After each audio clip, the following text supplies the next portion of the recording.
7h moins 5, la question santé d'Europe 1, Thomas Soto.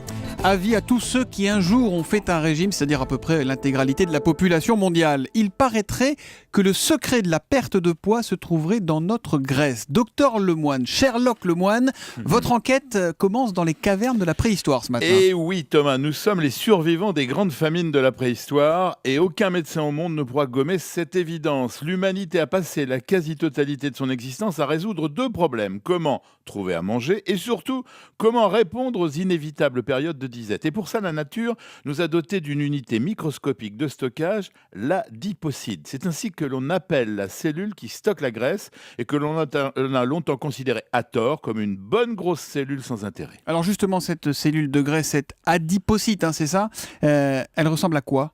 Écoutez, chez Elle est l'homme, vilaine ?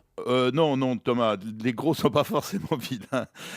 Oh, j'ai pas dit ça. Non, mais chez l'homme, on atteint à l'âge de 15 ans le nombre idéal, 20 milliards de cellules. Lorsqu'on grossit dans des proportions acceptables, ce nombre de cellules n'augmente pas. Elles grossissent et peuvent multiplier leur taille par 50, ce qui constitue déjà de jolis bourrelets. Toutefois, toutes les réserves sont bien pleines et là, le corps, ne refusant jamais l'abondance, est capable de fabriquer de nouvelles cellules dans des proportions effrayantes.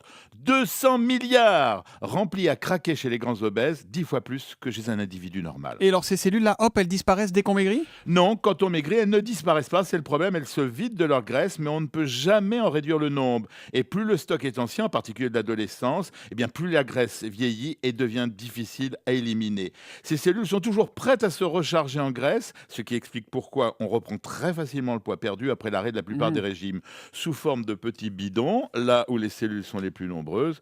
Au fait, vous savez Thomas que la graisse n'est qu'une réserve de sucre, d'essence de nos mouvements. Ah oui, c'est notre carburant la graisse en fait. Ben oui, parce que vous l'avez remarqué, en coup de pompe, vous avez besoin de sucre. Et le seul moyen que l'organisme connaît pour mettre du sucre en réserve, c'est de transformer celui que vous mangez en graisse. Un seul bémol à cette mécanique parfaite, le corps a été conçu pour stocker facilement, en vue des famines, je vous le disais, mais il déteste déstocker et il le fait le plus lentement possible. Et c'est donc ça, si je vous suis bien Jean-François, qui explique qu'il est beaucoup plus facile de grossir que de maigrir, au-delà du fait qu'il est plus facile de manger une religieuse au chocolat que d'y résister, évidemment. Oui, et c'est intéressant parce que comme le chasseur de la préhistoire sommeille dans vos gènes, quand on a faim, c'est qu'on a besoin d'énergie et que comme la graisse répugne à se déstocker en sucre, ce goût du sucré est inné et irrépressible. Vous êtes excusé pour votre religieuse, vous ne pouviez pas avoir envie d'un morceau de poisson. Ah, c'est vrai. Jean-François, ça veut J'aime dire beaucoup qu'en le fait, poisson. J'aime beaucoup le poisson. il n'y a aucun régime qui marche alors, c'est ça. Non, ça veut dire que manger un peu moins, mieux et surtout augmenter grâce à l'activité physique, le tirage de la machine, c'est la perte de poids quand même harmonieuse assurée, mais cela ensemble, pas séparément. Et ben voilà, on y va raisonnablement, un peu d'effort et on mange raisonnablement et ça se passe bien. Merci beaucoup Jean-François Lemoine, on vous retrouve demain. À demain.